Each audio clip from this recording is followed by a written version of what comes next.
पहला खुद को आहुति देना पड़ेगा। সময়ের সঙ্গে সঙ্গে নিজেকে চেঞ্জ করুন। আর দুনিয়ার কাজ হচ্ছে বলা, আর আপনার কাজ হচ্ছে চলা।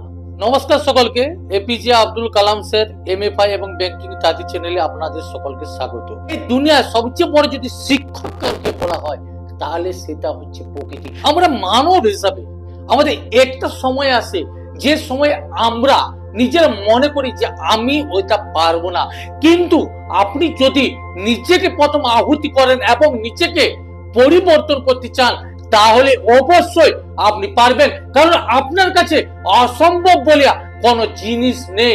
আর সেটা আপনি করতে গেলে সর্বপ্রথম আপনাকে আহুতি দিতে হবে, কারণ সময়ের সঙ্গে সঙ্গে আপনাকে বদল করতে হবে। কারণ সময়ের সঙ্গে সঙ্গে যদি আপনি বদল না হন, এই প্রকৃতি নিয়ম অনুযায়ী আপনি ছিটকে পড়ে যাবেন। আর এটা ভালো করে বুঝতে গেলে ভগবান শ্রীকৃষ্ণ যখন গান্ধারী তাকে অভিশাপ দিয়েছিল যে যাদব কুল ধ্বংস হয়ে যাবে, ভগবান শ্রীকৃষ্ণ একটা কথাই বলেছিল যে সে জানে যাদব কুল ধ্বংস হয়ে যাবে।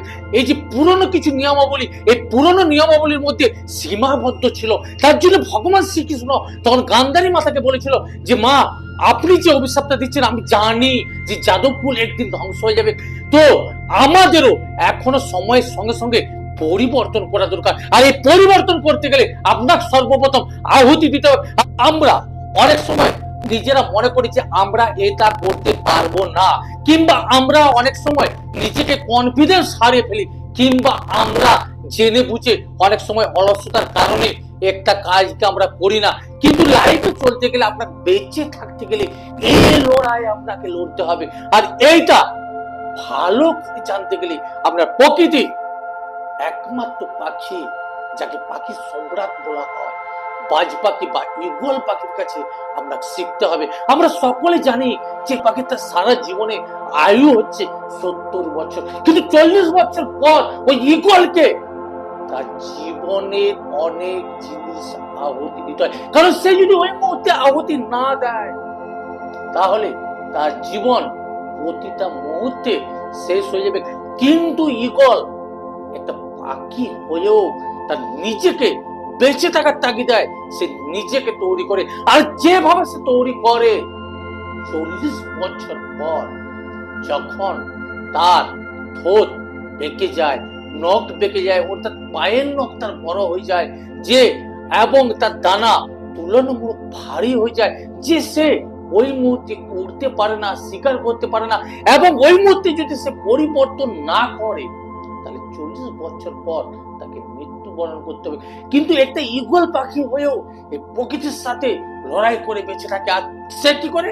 তারপর তার নিজেকে তৈরি করে কিভাবে আবার নতুন করে, কারণ সে একটা পাখি হলো, জানে সে যদি নিজেকে তৈরি না করতে পারে তাহলে তার আর এই প্রকৃতিতে বেঁচে থাকা সম্ভব নয়। তাই সে তার জীবনে আবার নতুন করে শুরু করে।